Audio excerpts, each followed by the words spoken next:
My name is Kim Mazzella. I'm a mindset coach, a life docent, and today I wanted to talk about grief. So, anybody who's lived a life has experienced grief from time to time. It's just part of what happens when you live. Sooner or later, someone will leave, someone will die. I mean, it's if you've made it to 20, you probably had this experience. You've broken up with someone, fallen in love, fallen out of love. It happens. And so we all experience grief. And some grief is pretty treacherous if you've ever lived through it. So today I went to a funeral and I was thinking about grief and the difference between grief and anger, and how if I was going to be experience one, I'd really rather experience anger, because the problem with grief is that it brings with it a lack of energy. Because when we're that low energetically, it's the bottom of the scale, right? So I always talk about an emotional scale. Grief is at the bottom and joy is at the top. Anger is brings with it the type of energy to make a change. Grief brings with the type of energy to sit still, and probably on purpose, because you are supposed to sit still, reflect, redirect. And grief is all encompassing. You don't walk away from it, you walk with it for the rest of your life. Really, your life will impact you, especially most versions of grief will impact you in a way that your life is forever changed, right? Your life is forever directed in a different direction. I know that in the times I felt grief, I've never been the same before the grief and after.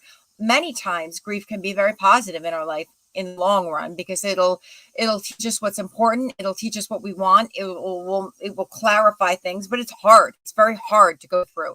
And the thing that I wanted to come on and talk about with grief is it's hard to go through because you don't have the energy to move up the emotional scale. And that's what we're supposed to do when we are less than content, move up the emotional scale.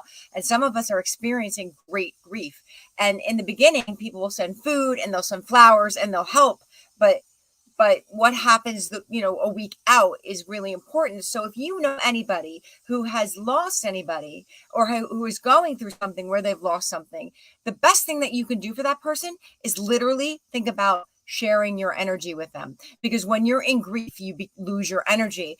And as an energy worker, what does that mean? Literally anything that you share with someone increases in you. So if you don't believe in energy, send them a prayer, right? Just pray for someone. That's why we have to think about those people. If you can remember them, send them some food or flowers, but a month out. Say, if you know someone is going through grief, send them stuff and not now, a month out. Deal with them now too. Don't walk away.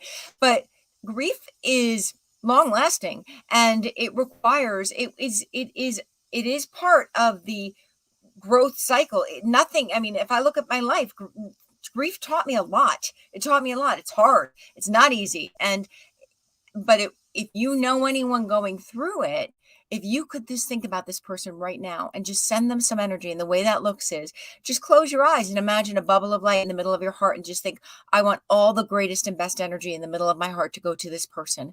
And just think, I only want that energy of highest vibrational good from me to be shared with that person. And you could just picture a beam of light going out from your heart to that person's heart.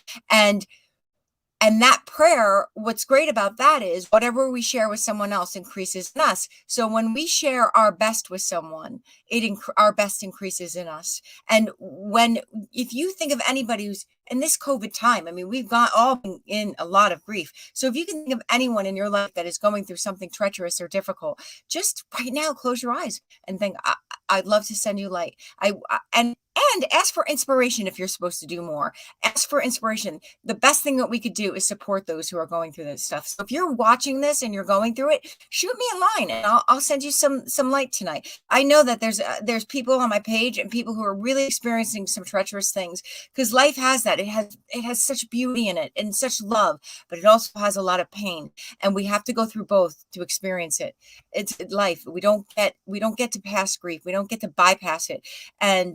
But we can support each other to go through the best we can. So that's my 2 cents on grief. And if you are listening, remember this, that you're not alone. And if you need help, remember, I do have right now I have an offer going on for $20.22. You can take the first and second course of my courses. And at the end of them, if you complete them for 30 days, I will give you a free 15-minute session with me. If you need more, you could always reach out to me in a million different ways. But the best thing that you could do right now is remember to be kind to each other. Love everything, and really love everything in life. So be kind, have fun in life, and love everything. Thank you for listening. Have a great day.